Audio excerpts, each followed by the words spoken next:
আমাকে একজন পরিচালকই বলেছিল যে হচ্ছে তুমি এফডিসি নিয়ে বাজে মন্তব্য করছো, তো সকল প্রযোজক আর পরিচালক একসাথে হয়েছে যে তোমার দোকান তুলে দিবে। তো এই জন্য আমি বলছি ঠিক আছে, ওকে, যদি পারে আমার দোকান তুলে দিক। আর এখানে আমি এত আহামরি কি বলেছি, যা সত্য তাই বলেছি, তাই না?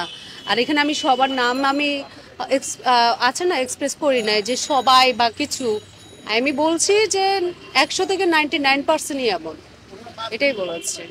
ম্যাক্সিমামই তো এমন হয়, আর বর্তমান আসতেছেও তাদের ইন্টেনশন এরকম নিয়েই, এটাই বলেছি। না, তাদের সাথে ঘটবে কেন? তারা হচ্ছে দুধের দোয়া তুলসী পাতা, তাদের সাথে না হওয়ার সম্ভাবনা তো বেশি।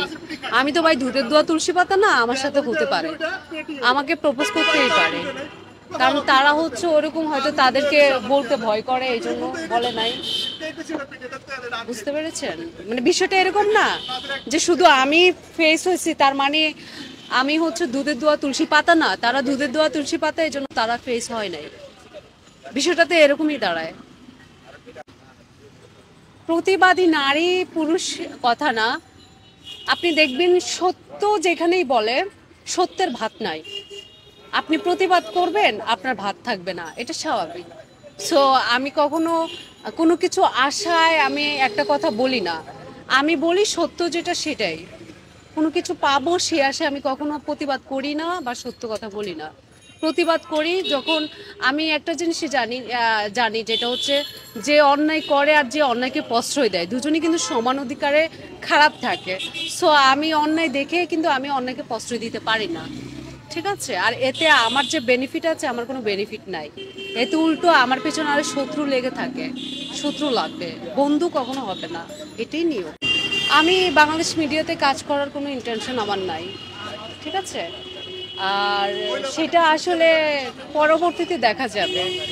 আচ্ছা না, আমি এখন বললাম না, বাট পরবর্তীতে যদি আছে যে আমাকে যে কোনো কাজ সম্মানের সাথে যদি দেওয়া হয়, সেটা কেন অ্যাকসেপ্ট করবে? সম্মানের সাথে যদি কোনো কাজ যদি না পাই, সেটা তো জীবনে অ্যাকসেপ্ট করতে পারবো না, মানে আমাকে দিয়ে সম্ভব না। আমার হচ্ছে সম্মান আগে, আমি টাকা পয়সাকে আগে দেখি না, সম্মানটাকে আগে আমি দেখি, ঠিক আছে? প্রত্যেকটা মানুষ প্রত্যেকটা জায়গায় আগে তার নিজের সম্মানটাকে প্রায়োরিটি দিতে হবে, তারপরে বাকি কিছু। তারা বললাম না, তারা হয়তো দুধের দোয়া তুলসী পাতা, আমি দুধের দোয়া তুলসী পাতা নয়, সেম কথাই আগের মতোই বলছি। তারা ওইভাবে কাজ পাচ্ছে, আমি পাচ্ছি না, কারণ আমি তাদের মতো নয়, এটার জন্য আমি কাজ পাচ্ছি না। আর বর্তমানে যে হচ্ছে আপনি কাজের কথা বলছেন, যে বর্তমান কাজ কি হচ্ছে বা কিছু, বর্তমান হচ্ছে বা মিডিয়াতে কাজ আসলে পুরানরা যারা আছে তারাই কিন্তু কাজ করে যাচ্ছে, আর নতুনরা তো আসলে ওইভাবে কাজ করছে না। আর ওইভাবে নতুনদের কাজ নাই, শুধু আমার কথাও না, এর আগেও দিঘি একটা কথা বলেছে যে শুধু পুরানরাই কাজ করছে। আপনি দেখেন যতগুলো সিনেমা বের হচ্ছে সবই কিন্তু ওই সাকিব খান, ওই বুবলি টুবলি, আরো কি কি, হ্যাঁ, মানে তারাই কিন্তু কাজ করছে। নতুন কোনো আজ পর্যন্ত বলতে পারবেন যে নতুন কোনো একটা শাবনূর তৈরি করতে পারছে, নতুন কোনো একটা সালমান শাহ তৈরি করতে পারছে? আমাদের হচ্ছে মিডিয়া ইন্ডাস্ট্রিতে প্রবলেম হচ্ছে অভিভাবকের প্রবলেম। অভিভাবক হচ্ছে মেইন আগে। পরিচালক কাকে বলে?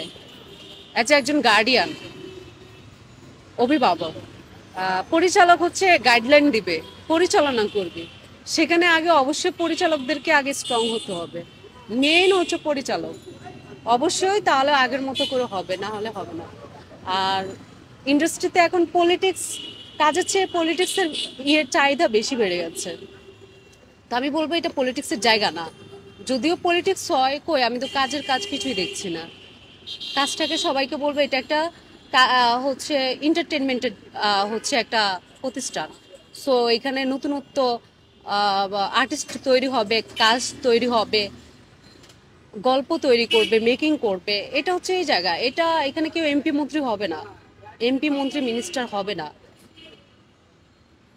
আমি বুঝাইতে পেরেছি ভেবে, এটা হচ্ছে শিল্পী তৈরির জায়গা, কারখানা।